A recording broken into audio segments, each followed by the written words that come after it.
extend a very warm welcome to you, ma'am.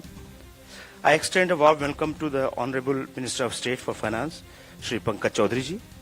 I also welcome Secretary, Department of Public Enterprises, Secretary Expenditure, Secretary Deepam, Secretary Financial Services, Secretary Economic Affairs, Revenue Secretary, Chief Economic Advisor.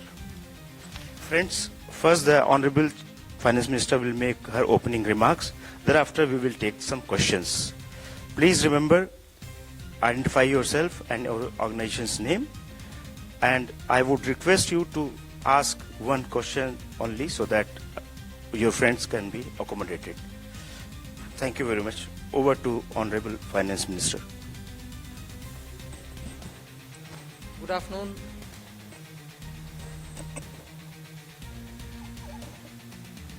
This is the customary press conference that we hold with all the secretaries.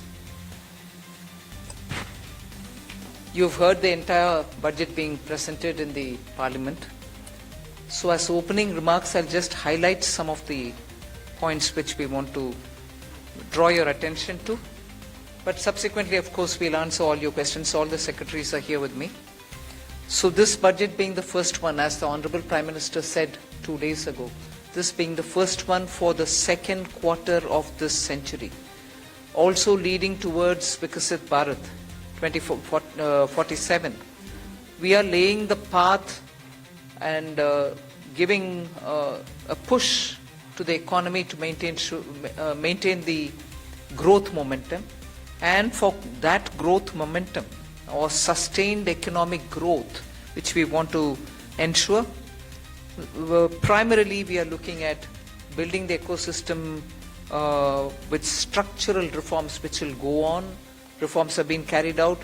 We are continuing to do the reform activities, so it will continue with an aim to make sure that we create enough environment for improving productivity and making sure employment is generated. Also, technology, 21st century, this century is completely driven by technology. So we will ensure that technology is brought in to benefit the common man, to make sure common man benefits in the sense of ease of doing living, or for his business to prosper, or for farmers for greater productivity or better logistics, whatever. So technology for benefiting every common man. And above all, with all this, inclusive development. Sabka Saath, Sabka Vikas, and that is why you heard me bringing in schemes which have good allocations for bringing better health facilities, creating a cadre of people, not cadre in that sense, but a bulk of people who can come in as health workers, paramedics and so on, and also making sure we are able to provide dignified opportunities for Divyangjan. Mental health has also received a lot of attention. So these are the side for Vikasit Bharat and making sure Sabka Vikas hoega. But the idea is the advantage and the momentum that we gained since after COVID by increasing public capital expenditure will continue. We've announced that 12.2 lakh crores are coming through public expenditure this time. It is 4.4% of the GDP. I'd like you all to please notice that, which is the highest, at least in the last 10 years. It could even be highest if you were to take data earlier. No increment in capital expenditure, sustained fashion, has happened ever before. This one marking 4.4% of the GDP. Then what are the kind of things which will happen through it? You will have dedicated freight corridors. I've named Dankuni in the east, Surat in the west. Then I've also highlighted that 20 new national waterways, not national highways, national waterways are being planned. And again there, those are going to pass through some of the critical mineral areas. Orissa, where the mineral-rich state, you have the waterways taking it to the port. And the two ports have been identified, Paradip and Dhamra. Similarly, we are also making sure that the coastal cargo movements will be enabled through a cargo route, so that through the coastal area we are able to cut down on cost of movement of goods. City economic regions, developing them is a very big new measure that we're coming up with. And for that, an allocation of 5,000 crore per city economic region. Imagine the amount, 5,000 crores in 5 years, 1,000 crore per year per city is being given, and the emphasis is going to be largely on tier 2, tier 3 cities. And then talking of infrastructure further, with the capital expenditure coming with the big number, you're having also the high-speed rail corridors. 7 of them announced. The destinations are clear so that they become the bridge for all these economical robust centers. So those are for making sure that the infrastructure and the capital expenditure are getting tied up, and the country benefits from the ripple effects that these can bring in. The 7 strategic and frontier sectors in which we've highlighted that will increase productivity and also have new investments come in and give emphasis for India's own brand on those things is on the biopharma sector. I think that's going to be a big change in the way in which we are looking at giving capacity for those who are able to research, who are able to undertake research and development. So 10,000 crore initiative again over 5 years for domestic biologics and biosimilar production. This is a clear message and backed with enough substance that India's lead in the pharmaceutical sector should be kept intact, but at the same time bring in newer ways of helping the pharma sector, and also because it has an impact on human health. Semiconductor mission had 2 major announcements that will improve the India stack and also the IP related matters.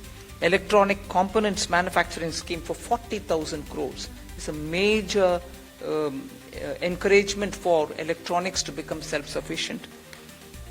We have also announced establishing rare earth corridors so that India can face and be able to meet its own requirements with its materials.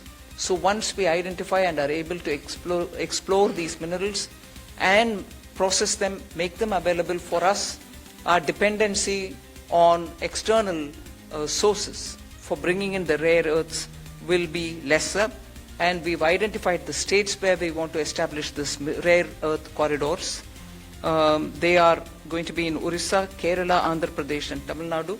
So these are very important developments, and they are going to have multiple decadal impact on the Indian economy. Our dependence on magnets and rare earths will be brought down.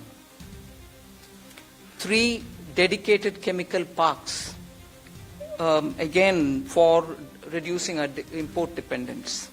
High-tech tool rooms for research, that will be set up in 2 locations.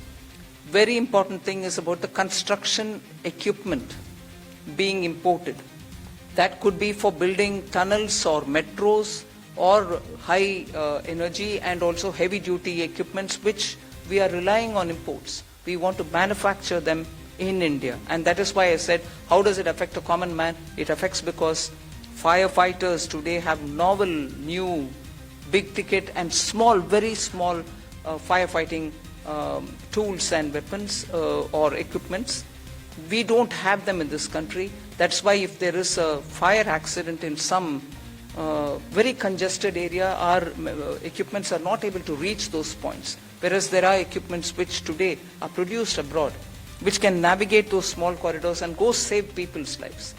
Whether they or huge ones, all of which we want to make sure that we will have production in this country itself, whether they are tunnel boring or anything else, from small to big, we want to bring in those very impactful infrastructure into India. So we'll support domestic manufacturing. Then container manufacturing is another which we'll support. I think I've gone in detail talking about the textile support in various forms. One very important announcement was made, Mahatma Gandhi Gram Swaraj initiative, which will make sure khadi, handloom, handicrafts will all be brought in, and one district, one product will all be brought in this initiative, and we'll be able to support rural artisans, rural workers, and handloom weavers in those areas. Legacy industrial corridors have got saturated. Manufacturing happening there is now very constricted because they are not able to bring in newer robotics and others. So we want to upgrade these legacy industrial clusters so that they become cost competitive and efficiency comes into these places. Even more important is the champion MSMEs, small and medium industries, entrepreneurs, MSMEs, who are going to be given all the support, and three-pronged approach is being taken up there. We are giving equity support, we are giving also liquidity support, above all professional support for them, so that MSMEs, the equity support is supported by a 10,000 crore SME fund, growth fund. Above all, we are also topping up the Self-Reliant India Fund with 2,000 crores. So MSMEs should not feel any dearth of resources for equity. Similarly, they shouldn't feel any difficulty for liquidity in their hands, because the TREADS platform will now be treated almost as a backed up, security backed up instrument with which they'll be able to discount and get their monies.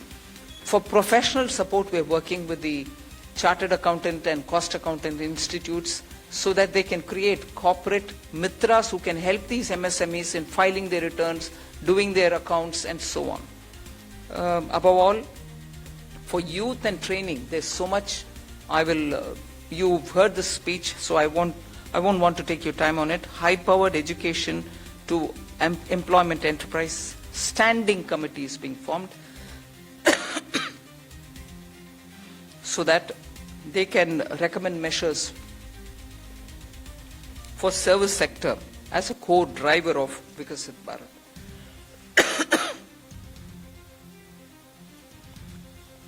Part B concentrated a lot on tax and related concessions that are being offered. More importantly is the process simplification which has been announced. So elaborate measures have been taken. You will be able to also seek clarification if you want. New export opportunities for fishermen who can go into the economic India's zones, high seas, and also assess and access the global markets. The one very touching, and I really was moved by this proposal, is where we have identified 17 drugs or medicines which are going to be basic custom duty exempt, which are important for cancer patients. Similarly, 7 more rare diseases are added to the import exemption list of the import duties. Baggage clearance and personal items which you bring in when you travel are all being given enhanced duty-free allowance. Besides that, there are quite a few direct tax and indirect tax proposals. Decriminalizing the penalty proceedings and support to the IT sector are some of the high points. As an opening remark, I'll conclude here. I'm sure you'll be able to ask questions and seek clarification. Thank you for coming. Thank you, ma'am. I'll start this question, taking the questions. First question is 17. 17. Good afternoon, ma'am. Shishir here from Hindu Business Line. Ma'am, my question is that under the miscellaneous capital receipt, the provision is 80,000 crore rupees. And last year, the provision was 47,000 crore, which has been reduced to 37,000 crore rupees now. Does this mean that there will be more equity monetization this year, or there will be more focus on the asset monetization of CPSEs? So you've got it rightly. The intent is that we will have a very strong asset monetization plan in place. Last year, ma'am had announced in the budget that there will be a pipeline prepared, which is being done. So we hope to reap the dividends from that.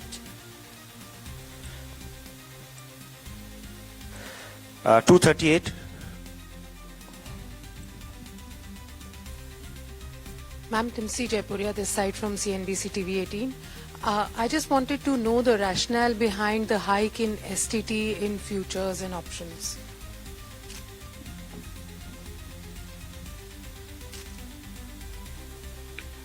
So, first of all, I believe some confusion. In fact, the question that you have asked rightly reflects the announcement itself, that the only change made in STT is in the future and options. All the other STT rates remain the same. The primary objective of raising the tax rates on STT has been that it is felt that when you look at the volume of transactions in futures and options, whether you compare it to the size of GDP or size of the underlying securities market, it is largely in the realm of heavy speculation, which results in losses to small, retail, unsophisticated investors. And the government's intention is to discourage speculative tendencies, and the increase in rate is essentially in that direction. So it is meant to essentially handle the systemic risk in derivative markets. Even after this increase, however, the rates of STT will remain modest compared to the volume of the transactions that is happening there. This is the reason. 54. Ma'am Tarun Sharma from Zee Business. Ma'am आपने पूरा budget जो है वो new emerging sector पे बड़ा focus रखा है। Ma'am मेरा सवाल आपसे दो हैं यदि आप अलाउ करें। एक, मैम आपने जो एक्साइज ड्यूटी का कैलकुलेशन किया है वो पिछले बजट एस्टिमेट से इस बजट एस्टिमेट में तकरीबन 22% की ग्रोथ देखने को मिली है। दूसरा, मैम जो आपने एमएसएमई के लिए कहा कि जो ट्रांजैक्शंस होंगे उसके लिए आप एक्सचेंज प्लेटफॉर्म का यूज करना होगा, तो क्या मैम ये सीपीएसईज के लिए कंपलसरी होगा जो डिस्काउंट ट्रेडिंग की जो बात है? Thank you. I'll take the second question, ma'am.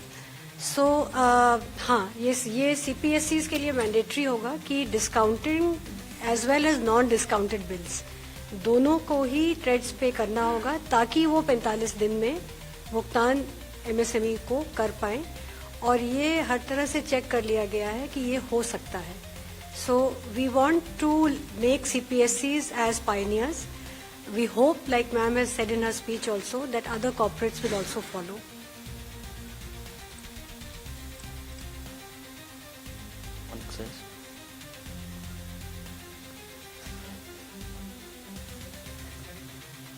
Increased by 22%, sir, from last year B to this year. Because there is from 1st of February, all the tobacco products have come back into excise, and all those revenues will account for the increase of the next year. 209.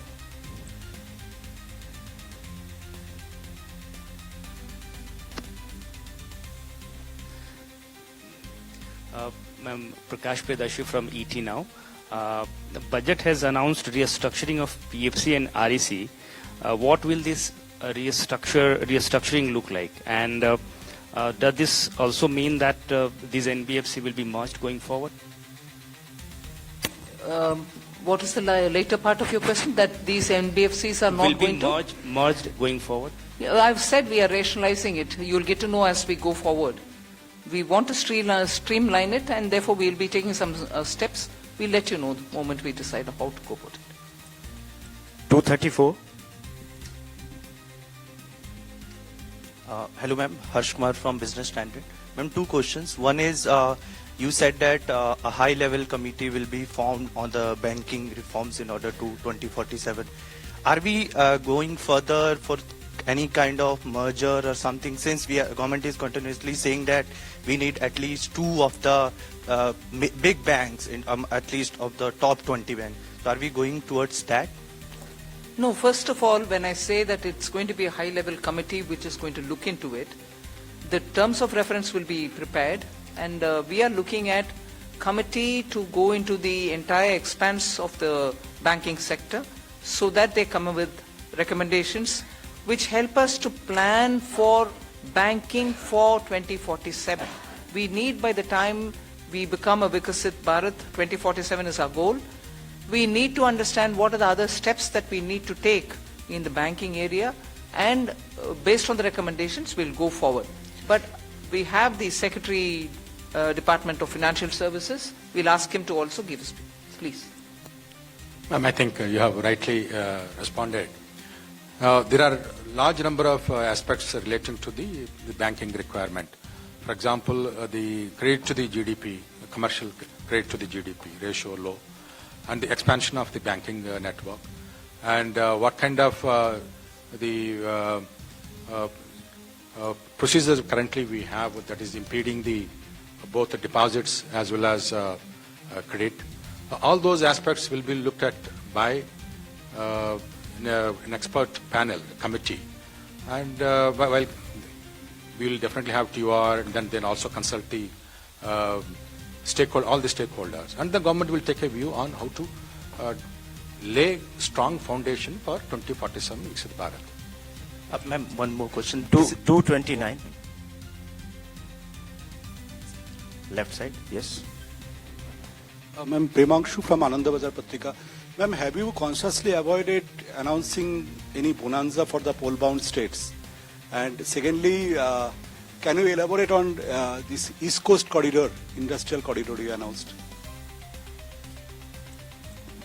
See, the industrial corridors are very critical for supply chains. We need a predictable mineral, rare earth and magnet related products to be made available for India's manufacturing. Whether it's lithium ion, whether it's automobile sector, whether it's the new age solar, you need these rare earths to be processed and be made available. We have enough raw materials. The coastal areas are rich in these minerals. And therefore, states also felt, I must credit that the interaction that I had with the finance ministers pre-budget, many states felt that there are rare earths which they can utilize. We then sat up in the budget group that we have, Revenue Secretary, DFL, Secretary DA, and thrashed out, talking with the states. What are the kind of things that we can do so that their capacities to extract these minerals, process them, make them something which the industry can benefit from. So India can be less dependent on imports of these materials.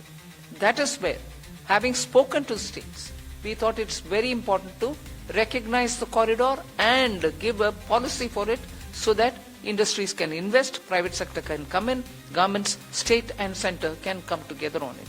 That is where these corridors were announced. And looking at the success of the defense corridor, I can confidently say these rare earth corridors will make that big a difference to the Indian economy. The first question, I think there's enough to cover all the election states. If I do, you will ask me, why have you done it only for the election states? Now I've done it for election and non-election states as well. You want me to spell out what has been done only for the election states? I'm quite happy to do it. 262, front. And the front, please. Here. Front side. Front row. Good afternoon, ma'am. Sapna Das here from CNBC TV 18. Two quick questions. Just wanted to understand the gross borrowing at over 17 lakh odd crore. Would the government look at it as being on the higher side? Just asking that. And within that also, if you look at your net tax revenue stream, of course, B to RE it's higher, and a lot of concessions have been given away both on direct and indirect taxes. But the trend seems to be a bit flat, around 28 lakh odd crore. So if you could explain to us, how is this entire thing looking? And second, ma'am, in terms of the disinvestment aim, 80,000 crores, would this also include IDBI stake sale sometime in FY27, ma'am? Thank you very much. So you've covered a number of secretaries all at one go. So on the borrowings, no, we don't think it's on the higher side because the net market borrowings are in the range of 11.73, which is been plus around that number for the last couple of years. The larger number is because we have 5.5 lakh crores which have to be repaid this year. So to that extent, we don't think that it's a large number. We have a plan how to manage this, and according to that plan, which also gets released from time to time, the markets would also know, as well as all of you all. 4. Okay. So On the tax stream, because of some concessions that were given this year, there has been some course correction. But if you look at the next year, the direct tax is growing at 11.4% and continues to be 3.1% of the GDP. The total collection would be 6.9%. The indirect tax excise is growing very healthily because of the base correction, the base which has got added. Customs too is showing a decent buoyancy. So on the tax revenue, I think we are looking up. And even GST, as you would have seen the collection figures today, after rate rationalization, the buoyancy which we had expected, and in this hall we had discussed about it, you can see that coming back on that tax. Hi ma'am, Meghna Mittal from Money Control. The fiscal deficit target that you have set for next year from 4.4 to 4.3 is being seen as very, very gradual. Is there a specific reason, or is it because of the global uncertainties as one of the major factors for being such a gradual fiscal consolidation plan?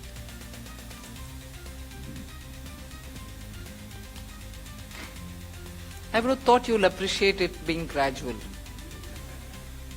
Because particularly fiscal, drastic changes don't go down well. One or the other section gets hurt.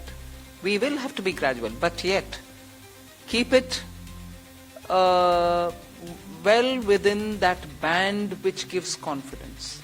And to show that we care for fiscal prudent management. There's no point in me dropping it to, let's say, 4. It has to be steady so that the economy goes in a steady speed. So it is a responsible number and realistic number.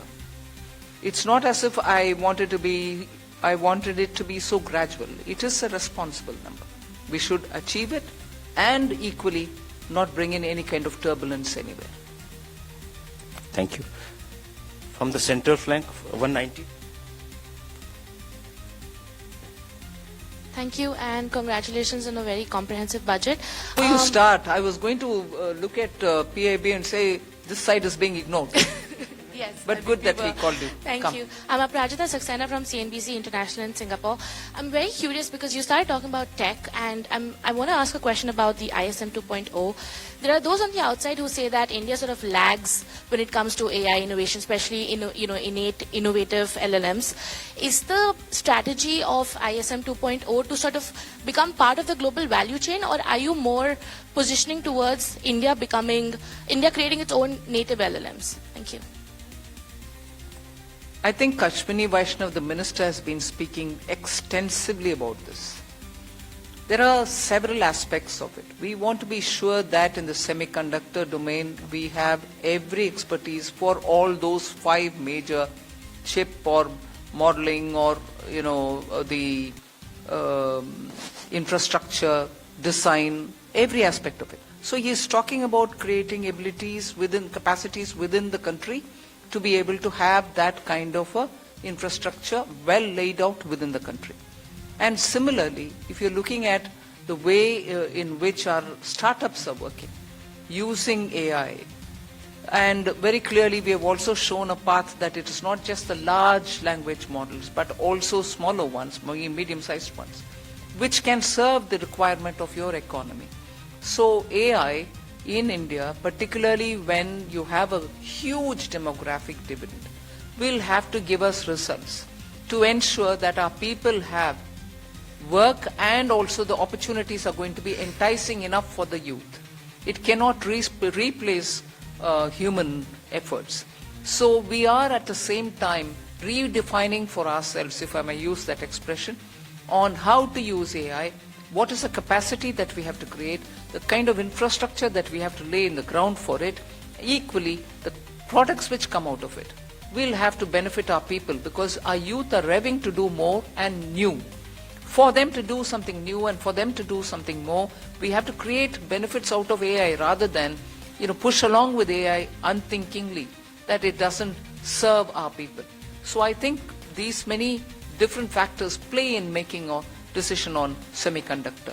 And that is where semiconductor ISM 2.0 looks into these aspects as well.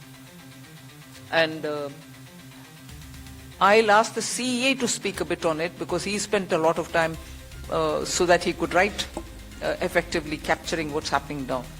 Ananta, you want to say anything on it? Actually, the we have to see the semiconductor mission and the announcements related to the rare earth corridor, which ma'am talked about a few minutes ago.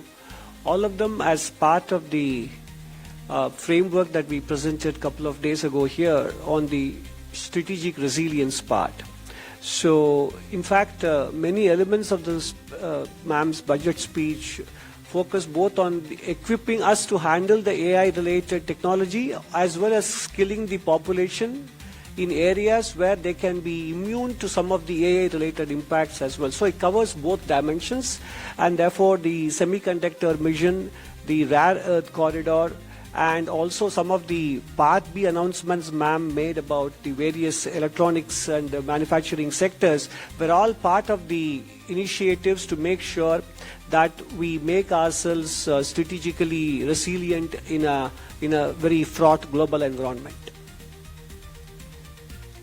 138 at the back side.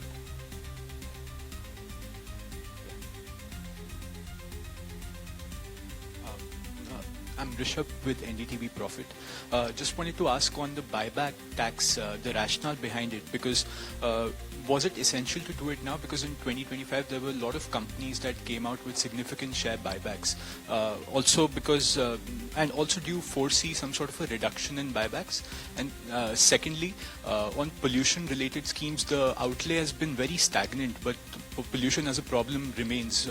Is this not a policy priority for the government now? On the buyback, I'll have Revenue Secretary brief us. So first of all, on the buyback, I'd like to clarify. I hope that the point was clear enough in the speech also, that it is in fact a relief.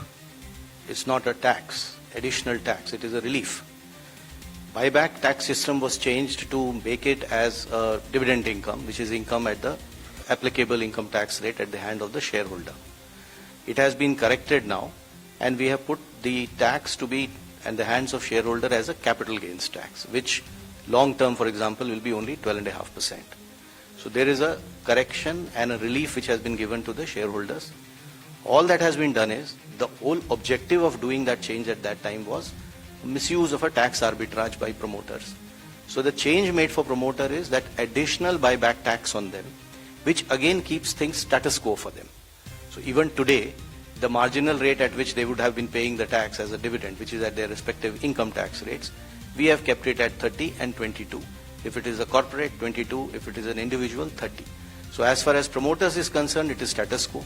As far as the other shareholders concerned, it is actually a very big relief. So that is probably what may make the point a little clearer, the announcement itself clearer. 76 at the front side.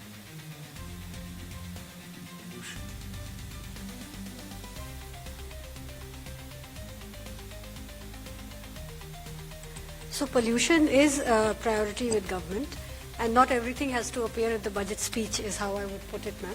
So we are working with many state governments on projects related to air pollution, even water pollution. There is a significant budgetary outlay on sewage control as well as drainage. And as it was noted, you would have seen the Finance Commission recommendations also. A large portion of the Finance Commission grants to the local bodies, urban and rural, is tied to water and sanitation, particularly I would say sanitation. So pollution of all kinds remains a top priority, and there are different ways in which we are trying to tackle it. Hello ma'am. Ma'am, I am Monica from Business Standard. Ma'am, I have two questions. Ma'am, I am here. Ma'am, I have two questions with regard to customs. Ma'am, in your budget speech, you said that honest taxpayers will be able to close their case and they can pay the additional amount in view of penalty. So I want to know whether this is a customs amnesty scheme, and if you can just provide the contours of this scheme. And also, ma'am, economic survey flagged the need for convergence between transfer pricing, which comes under income tax law, and customs valuation. But there was no mention in your budget speech. So is there any such proposal being considered by the government? Both on the direct tax and the indirect tax. This is not an amnesty scheme.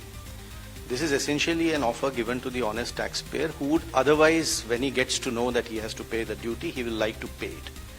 But because our laws require him to also pay a penalty on that, the negative connotation associated with being penalized, which he has to obviously disclose at some point of time, does create a situation for him or an incentive for him to rather dispute the duty even though he may not want to do it. So the window that we are giving to the taxpayer is that you will, if you are willing to pay your tax or whatever is the duty, instead of penalty, the same amount you can pay in the form of an additional amount. So it will not be either a relief or an amnesty. At the same time, this amount that you pay will not be treated as a amount which you have paid as a penalty, and therefore that negative connotation will go away. You may have seen that there is another announcement of a similar nature on the income tax side, where when it comes to the cases of under-reporting today, there is a provision under which you have to pay tax, interest on tax, and a 50% penalty. If you are willing to accept the demand and not go on appeal, you need not pay the penalty of 50%. You can go ahead and pay your tax and interest, and the matter is closed. What we have done is expanded this window and included even misreporting cases, where penalty is otherwise 200%. But there again, we are telling him that you can settle it by paying the tax, the interest on tax, and this 200% get reduced by half. You pay 100% as an additional income tax. The idea here is that if you are an honest taxpayer, accept the fact that you have to pay the duty. We will not like to brand you by using the word like penalty. That is these two windows are essentially meant to take care of those situations, which is why reference to an honest taxpayer.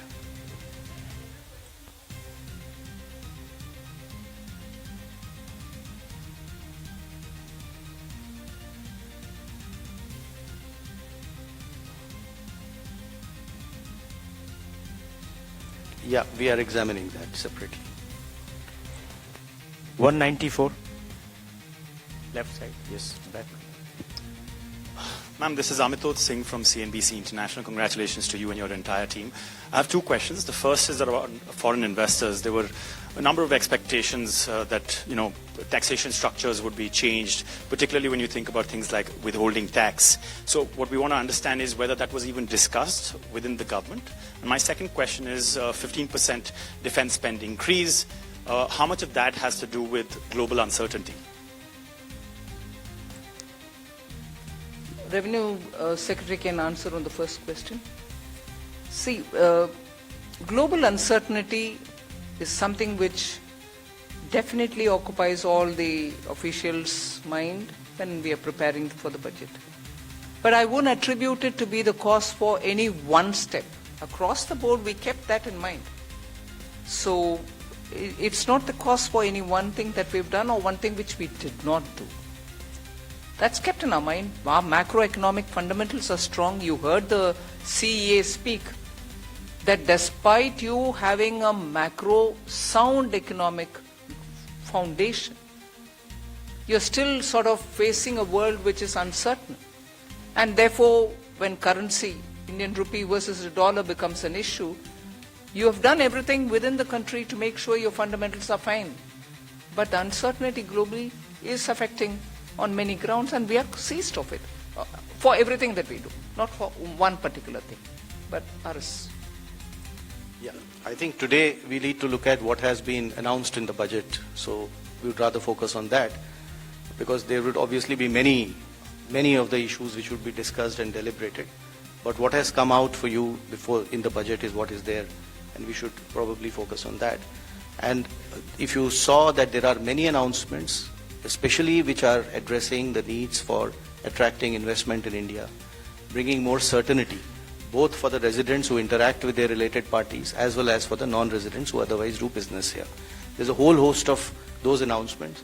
You'd appreciate that what, for example, has been done in IT services is a change which is completely, and it's a fully comprehensive change, which practically will take care of just about 30 companies need to now sign APAs. The rest, all 11,000 odd, will be covered under one or the other system of certainty of taxation, either through safe harbor rules or through the APA agreements. So this has been a major change. In specific sectors where we felt that the residents needed certainty, we have provided that, whether it is in the data center, whether it is in manufacturing, electronics, even for the expats, if they are going to stay here, the experts, for a longer time.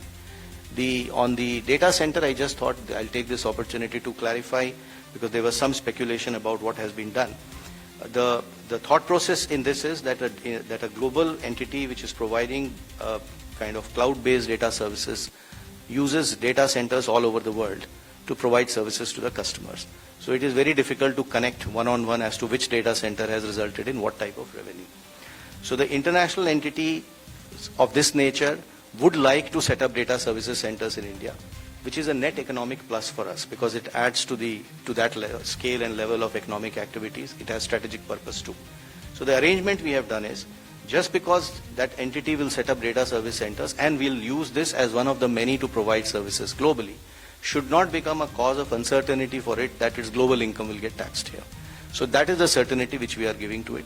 Quite naturally, the data service center which is located in India will be taxed depending on the way it is positioned, and that entity will be selling its services to customers in India through a reseller entity, which again gets taxed.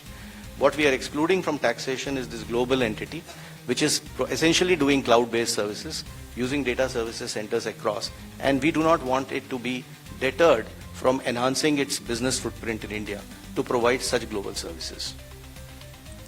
I'll just come in to add to that point on foreign investors, to point out one or two points on the Part A side also, which are important. One is that this was this ask from AIFs for a very long time, that most AIFs in our country are formed as trusts. Their request had been for a pretty long time to consider if the LLP Act can be modified and amended to align it with the functional requirements of AIFs. So that has been announced today, which is a very big move forward, as it will allow them to, the amendments are going to be of such a nature that by becoming LLPs, first of all, the liability will get limited. And then there are going to be amendments which will also allow for document filing rationalized for entry and exit of partners, and similar such things to make it easy for the AIF partners. So that's one of the announcements today. The other was the announcement on the PROIs and the relaxations given therein of how much they can invest in a company individually and together. So those limits have been significantly enhanced, and all of it has been rationalized in line with OCIs and NRIs. Other than that, the FEM NDI rules, we intend to review it for two things. One is, again, we are continuously in touch with investors. There are asks over there. So instead of doing it one by one, this shows the intent of the government to actually reach out and address the world which is interested in investing in India and make it easy for them to do so. 214. Ma'am मैं आलोक प्रियदर्शी हूँ CNBC आवाज से। Ma'am मेरा सवाल यही है कि जो सवाल STT से रिलेटेड है, सिक्योरिटी ट्रांजैक्शन टैक्स से, मैम यहाँ पे मैम जो पॉलिसी है फ्यूचर एंड ऑप्शन को लेकर सरकार की क्या पॉलिसी है, थोड़ा सा स्पष्ट करें। और दूसरा कि जो STT बढ़ाया गया है, बहुत ही जैसे रेवेन्यू सर ने कहा कि बहुत मामूली बढ़ोतरी की गई है, तो क्या इससे जो सरकार की पॉलिसी कि रिटेल इन्वेस्टर्स को ऐसे जो बहुत हाई रिस्क की इंस्ट्रूमेंट है उनमें निवेश से एक तरह से कॉशन करने की पॉलिसी है, तो क्या इससे ये मकसद हासिल होता है क्या? I'll ask the Revenue Secretary to go into the details, but आपका विषय जो मकसद के ऊपर बात कर रहे हैं ना, मैं पिछले बजट के समय में भी इसका एक्सप्लेन भी की. We are touching only the futures and options. STT otherwise बाकी सब का ट्रांजैक्शन के ऊपर कोई नहीं किया. मगर जहां स्पेकुलेशन, हिंदी में सट्टा बोलते हैं, स्पेकुलेशन ज्यादा और समटाइम्स हाईली रिस्की, क्योंकि हमें मैसेज आता है लोगों से कि इधर बहुत लॉस भी फेस कर रहे हैं लोग जिनके हाथ में इतना एक्स्ट्रा पैसा भी नहीं है जिससे वो स्पेकुलेट कर सकते हैं. So this nominal increase is purely aimed at high speculation only to deter them. मकसद बोल रहे हैं, हाँ, उनको थोड़ा डिस्करेज करने के लिए. हम इसके खिलाफ नहीं है, जरूर एक्टिविटी जो होता है उसका रेस्पेक्ट करते हैं, मगर इतने लॉस और इतने छोटे छोटे लोग का लॉस को सरकार देखकर कैसे आप चुप रह सकते हो? डिटर करो थोड़ा उसको पीछे हटने के लिए, बस उतना ही. So the tax is only one element of the kind of supplementing or supporting that policy, which is what I explained before. In as far as the rest of what and how this market has to be regulated is probably for the market regulator to respond better on that aspect of it. 67 from the center. I'm Pallavi from CNN News 18. Little political question because the reactions are coming in from the opposition parties. Rahul Gandhi specifically says that the budget has failed to go in for a course correction and that it not address the real concerns of the country. With due respects, I don't know what course correction he is referring to. Economy and its fundamentals are strong. Global uncertainty is facing many of our sectors for whom we have brought in so many different schemes for those small and medium enterprises, for textiles, for leather, for shoe uppers, for people who are working in the rural areas, schemes for benefiting them, for even the farmer and value addition, for women entrepreneurs who are chote groups, self-help entrepreneurs, the she marts that we've come up with. These are ways in which we are reaching out to the common small people to make sure that they don't have to face big changes in their life because of any volatility coming from outside. They could be contributing to exporting small things. But different uncertainties can affect them equally. Many of them have been shown as successful because you see when you go there, Lakpati Didis is a fantastic difference made to women in the rural areas. Now we're bringing them together to sell their wares. Are these not measures through which we are reaching out for the poor, the small, those in a difficult terrain or in rural areas? And with all this, the fundamentals of the economy remain strong. And that has come out even in the economic survey. So, well, politically you want to criticize, you're welcome, please do it. But if you want to give me the facts on which you're basing your argument, I'm willing to hear and willing to reply to that. 16, the center, yeah, on the left side. Ma'am, I am Bani Kinkar Patnaik from the Economic Times.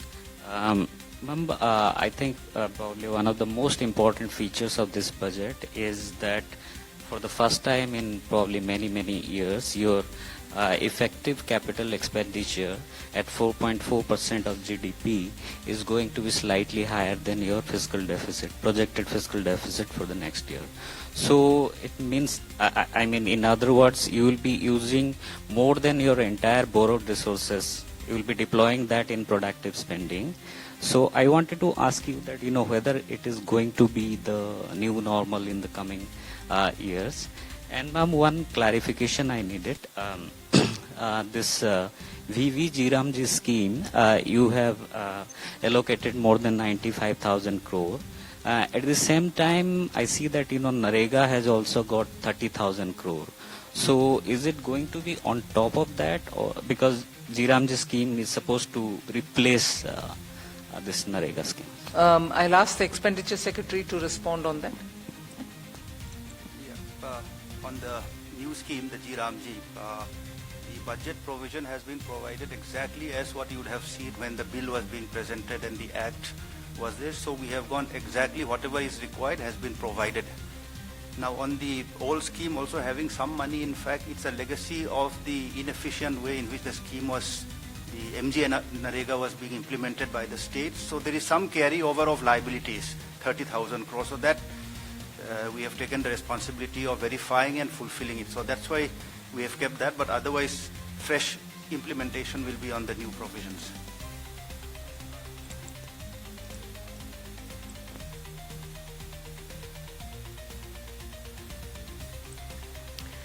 I would say that the fact that we have an annual budget means that we review everything annually. So I will leave it at that point. We have done our fiscal math, and I think we come with a certain credibility on the fisc that we are confident of meeting, and while adhering to our commitment to higher capex.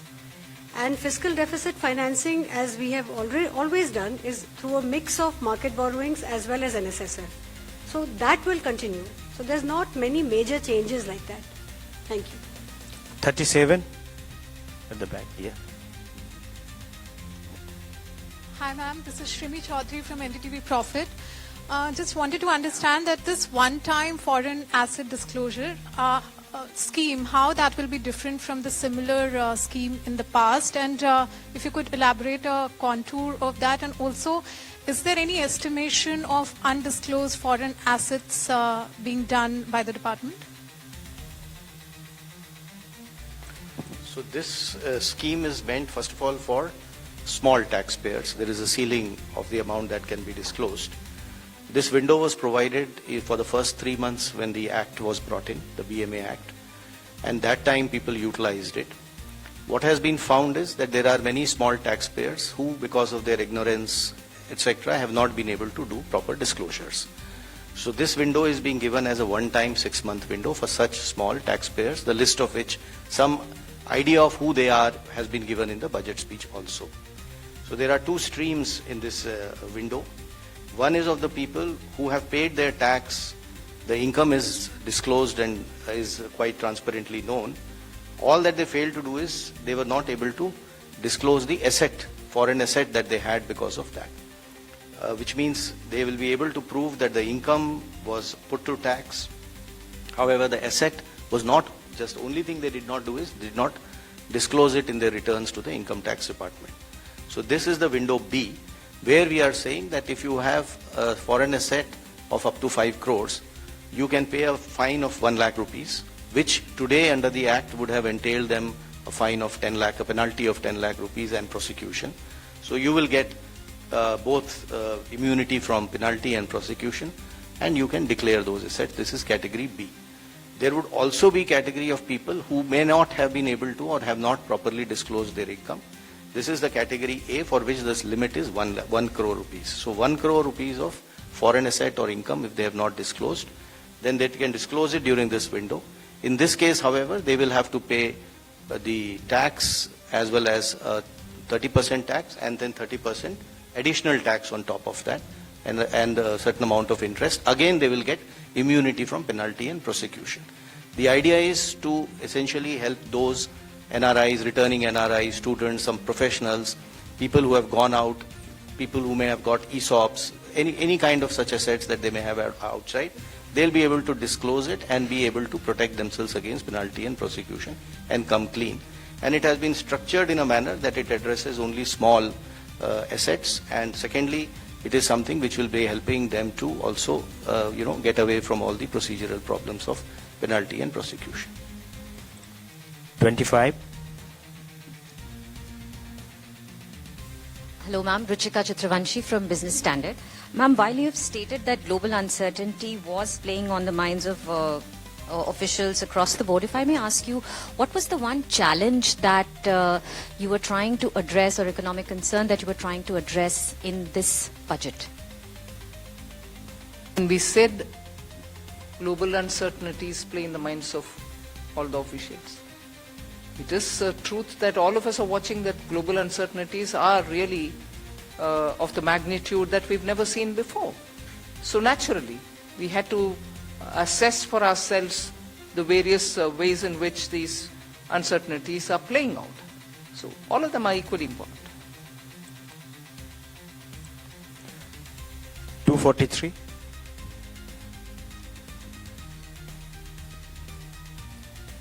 Good afternoon, ma'am. Kriti Ambe from Informist Media. Ma'am, this year's nominal GDP projection, the projection of 393 lakh crore, does it take into account the upcoming base year revision, or is it possible that this number would undergo further revision when MOSPI releases the new base year and releases its estimates based on the new base year by the end of February? Let the CEA and Secretary EA answer that. The 393 lakh crores or 10% nominal GDP growth was arrived at based on the existing GDP base year and the methodology. Ma'am, if I could follow up on that, back in 2015 when the base year revision had happened, the previous year's 14 and 13 numbers went up, nominal number went up by odd 9 lakh crore. So if FY26 number goes up by that sort of magnitude, or even if not from 357 it goes to 360, your fiscal deficit estimate would come down even further. So do you think there is possibility You began your question with the if, right? No answers from my side for ifs. Sure, thank you, ma'am. 45. I think. Cent. Hello ma'am, this is Pushpita Dey from the New Indian Express. So a lot of custom duty reductions have been introduced. So how do you see the impact on the revenue, and also particularly for the consumer goods like 50% duty reduction, will there be any measures to ensure there is no dumping after the reduction happen? And also, not particularly related to the budget, after the recent Tiger Global Tax Supreme Court verdict, do you see there will be any impact on the foreign investment for India? Thank you. Customs duty, the reductions, etc., which have been given have a logic for that sector, the need for those items to be brought into India, and customs duty not to add cost to it. So there is an economic logic of why it has been done. And if you have seen, most of them are meant to essentially enhance either manufacturing or value addition within India, or help the cause of exporters who are using those imported items to export items from out of India. So this is a very conscious sectoral call. For each sector item, the value chain has been analyzed, based upon which decision on whatever moderation or whatever calibration of duties were to be done have been done. The second part, in terms of revenues etc. is concerned, what you would have seen is there are a lot of custom process reforms that have been proposed. And the idea is essentially to enhance the volume of international trade, which should fetch us more revenues rather than playing on the rate itself. So we do hope that these process reforms will encourage more people to kind of export, in the process probably the part of global value chain, more imports, and duty or revenues will be a result of that buoyancy. I just want to add one additional point to what my colleague Revenue Secretary said. If you look at many of the customs duty reliefs given in Part B, you have to read them in conjunction with the announcements made in Part A on manufacturing. So you look at electronic component manufacturing and you look at the concessions given in Part B, there is a certain logic, alignment and synergy between the two. So that's exactly what you need to focus on. So actually, the fear of dumping there, will you be monitoring it? We are looking at only those sectors where we need to have our production capabilities improved, and raw materials shouldn't be a constraint on those items which are necessary for us. So it is a very calibrated way in which we've done that. 39, the front. Thank you, sir. Congratulations, ma'am, and everybody. Karishma from Business Today. Ma'am, I just want to also continue the question on the rural employment scheme. A couple of states have shared skepticism and apprehension if they'll be able to fiscally absorb it and if they have the appetite on the cost sharing for the scheme. Ma'am, second, just a follow-up question, if there could be an update given on IDBI disinvestment. I think the Agriculture Minister has spent a lot of time interacting with states to tell them what actually is Vikasit Bharat Gram, the G Ramji program is about. It is not about money. We have continuously given. That's why you heard Expenditure Secretary say, Manrega, balance which had to be carried forward, had to be provisioned for, we had to pay them back. Although inefficiently spent, we have to still give them, though we made the provision. And Vikasit Bharat Ji Ramji, as was at the time of the Act getting passed, whatever was predicted was going to be provided, we provided for that. So I think there need not be any doubts in the minds of what is going to happen about Rural Employment Guarantee Scheme. In a way, the new scheme actually understands how efficiently it can function in the ground. Inefficiencies have been removed from it, and the money allocation proves that we have put the money where we spoke about. So that's fine. All disinvestments which have been approved by the cabinet earlier, that list will continue to be before us, and we will carry forward every such. And on specific, if you want to know, we have our DPAM secretary. Please do tell.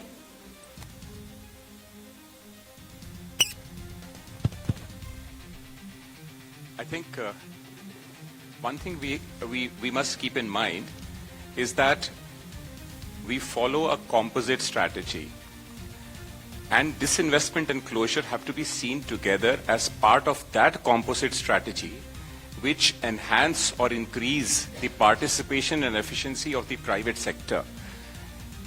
As part of that strategy, as Honorable FM said, whatever in principle approvals we have obtained for both disinvestment and closure, say about 50 of them, half of them have already been completed, which means about 12 closures and 13 strategic disinvestment transactions. The other ones are on track. That is why we keep aspirational targets, because we are fully on track and fully committed to completing each one of them and taking to a logical conclusion. Thank you. Yes. 81, backside.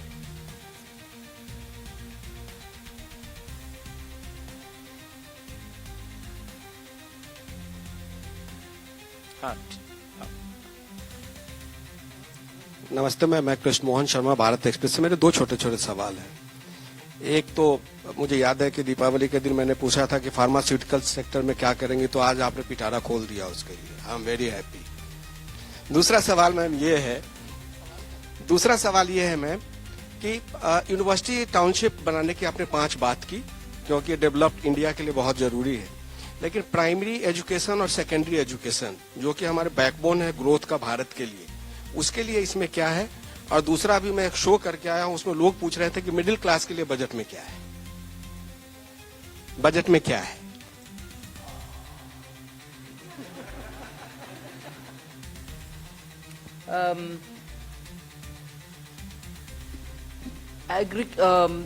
Higher education के लिए जब हम 5 university hubs बनाने जा रहे हैं, it is very important to recognise that आज private sector में यूनिवर्सिटीज बहुत आ रहे हैं।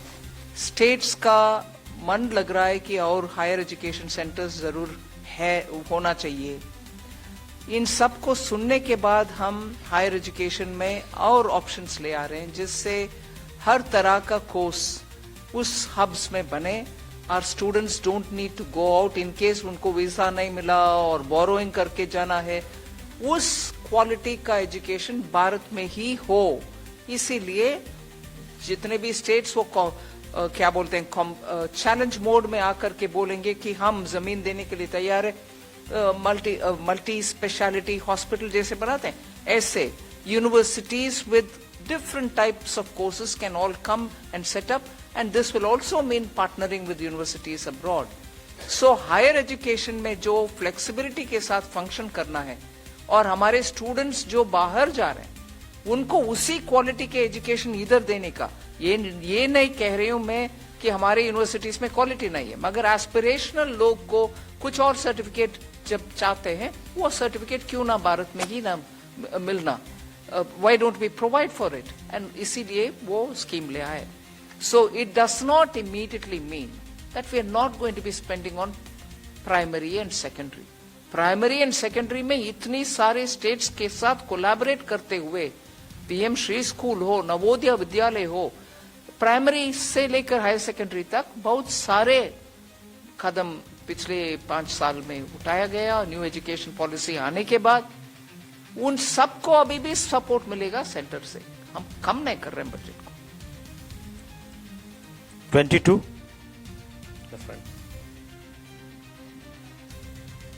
Hello ma'am, good afternoon. This is Surbhi from Business Today. Ma'am, firstly, I wanted to understand the impact of your tax proposals, both on the direct and indirect tax side, and as well as the net implication. Ma'am, secondly, a very basic question in terms of, your new fiscal anchor on central government debt reduction. What are the measures that will be followed on that? Thank you. So on the new fiscal anchor, we, like it has been announced, the glide path will be continued, and fiscal deficit, in other words, shall be the operational target to attain the debt to GDP. So it's not that we are going away from the fiscal deficit. It's not going to be the monitorable target. The target will be the debt to GDP that we are going to be monitoring. But both do work in tandem, and that is understandable. That's the way we are anchoring this.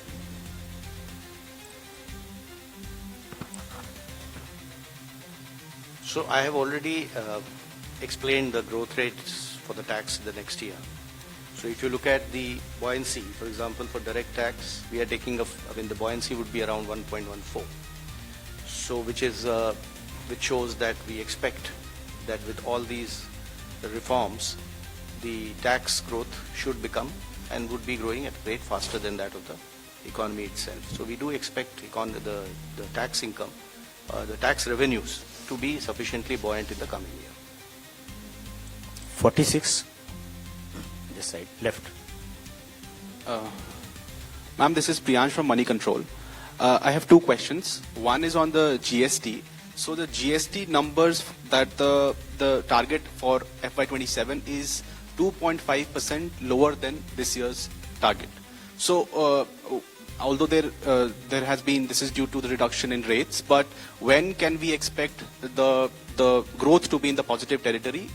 And second question on the nominal GDP number, have you taken under consideration the conclusion of the trade deal with US on the nominal GDP?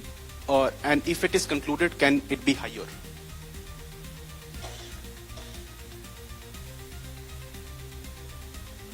So the nominal GDP, as the CEA explained, has been calculated on an as-is where-is basis, which includes the US-India trade deal as-is where-is. When things change, we will see how the data shows up. 249.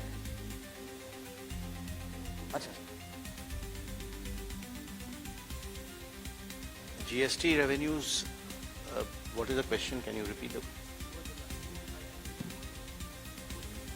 No. You will have to account the fact that compensation cess is not going to be there the next year. So you'll have to exclude that, which is why you would see our monthly figures are showing other than compensation cess. That is the right number to look at. Hello, ma'am. This is Priyoshmita from Informist Media. Ma'am, since you mentioned that gross borrowing for FY27 is not particularly high, can we expect more buybacks this year as well to bring down subsequent repayments? And secondly, are you looking to switch bonds with the RBI as well to manage your repayments? You did this this year in May after a gap of 2 years. Thank you. So the reason we do buybacks and switching is basically to reduce our repayment burden and to mitigate the bunching up effect, and also to manage the costs. So we did a significant switching of high coupon securities this year. Next year, this 5.5 lakh crore which needs to be repaid, as they keep coming up, we will be taking decisions closer to those, while work is continuously going on this in one division of DEA. 24. Mike. Yes, ma'am, this is Rajesh Singh from ANI. My question, could you clarify some measures in the budget to boost savings?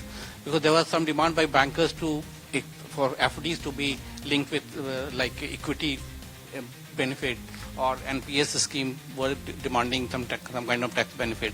Because we need greater savings for greater growth. We need greater savings for greater role, all right, and the banks know how to do it. 9.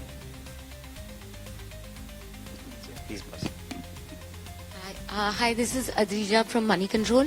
I had two questions. One was on the fact that the economic survey had also raised some concerns about states' fiscal health and their borrowing, putting pressure on the sovereign borrowing rates also. I just wanted to understand, has the centre thought about how do we want to tackle this with the states, because we are targeting a debt to GDP ratio. But we know overall debt to GDP ratio is the anchor that most global agencies look at and, ideally needs to be looked at. Second, my question was on the FEMA rule changes. I just wanted to understand with the interaction with the investors or, the stakeholders, globally, what are the kind of demands or what are the kind of requests that are coming in, especially amid the status when it comes to foreign investor outflows. So what are we looking at, if you've thought about anything yet? Talking with states about their borrowing can only be done as a nudge conversation. Beyond that, the centre cannot do. Equally, if you look at it, the centre is also under Article 293(3), duty bound to make sure that the borrowings of the states are also monitored in a way. We can't curb them, but beyond their FRBM, we can sit with them and have a conversation. But that's about where it is, and I think largely states understand their duty under the FRBM Act. So I leave it there, you understand. But on this question, the next question, that NDA rules. So on the NDI rules, there is a whole bunch of suggestions that we've got, but it's not like a review has started and a serious public consultation in a structured way started. So there have been, I don't remember from the top of my head, but some things on the definition of FDI itself, some investors have raised. And there are other such things, but when we like ma'am has announced today that a review will be taken place. So when we start the process formally, there will be formal interactions with investors and we'll take it forward. 237, the third row. Yeah. इसके बाद दो लोग बचे हैं. Last two questions after this. I'm Nikunj Ori from Reuters. Ma'am, I have two questions. One on your announcement on exempting foreign companies that provide capital assets or equipments to contract manufacturers. They have been given a 5-year exemption. So will that help the likes of Apple and Samsung that have been ramping up production in India but face some tax uncertainty? And second, on the tax holiday for data centers, would that be extended to existing companies that have existing foreign companies that have data centers? And lastly, there was a suggestion in economic survey. I want to ask you whether the government would look at implementing it on diluting government stake in listed public sector companies. It suggested that you amend the definition of a government company through Companies Act and then lower your stake. So will that be given a serious thought? Thank you.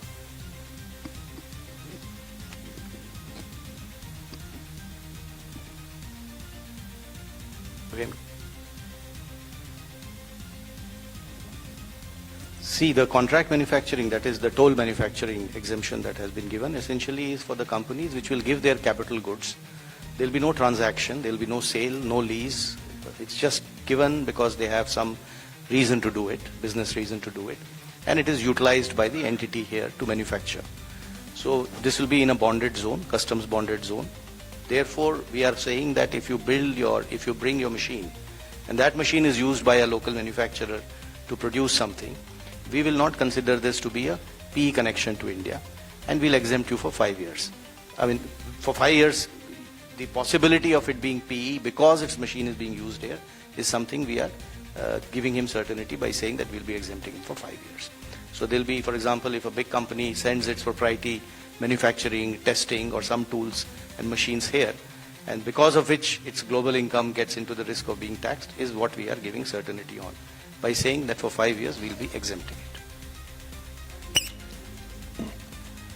The second part of your question, if you read the economic survey carefully, it talked about two alternatives.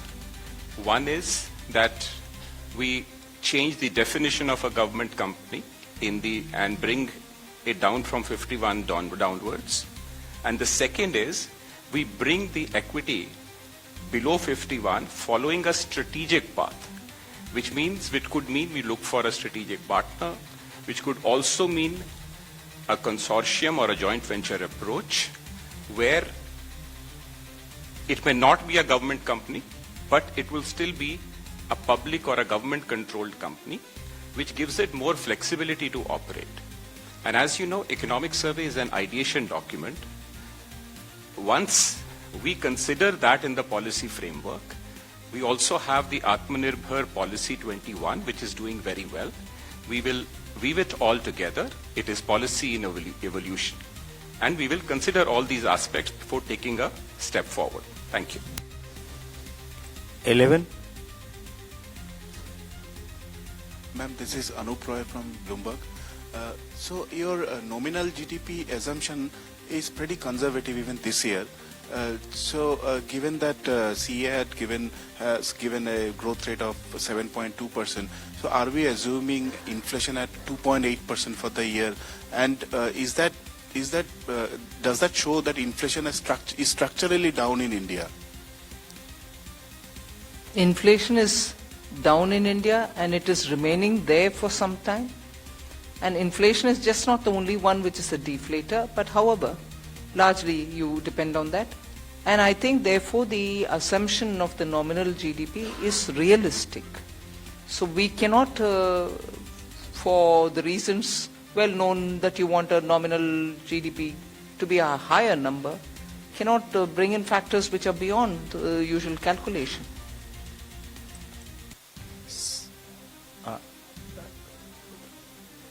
I think one more question we can take. 137. Take the mic. I'm Rakesh Kumar from New Indian Express. My question is around the electronic manufacturing as you allocated 40,000 crore rupees. So just want to know, does it include the ISM 2.0 amount? Also? Does it include what? Indian Semiconductor Mission 2.0. That's a separate now. ISM 2.0 is separate. Okay. Thank you. Thank you very much. You already asked. Thank you very much.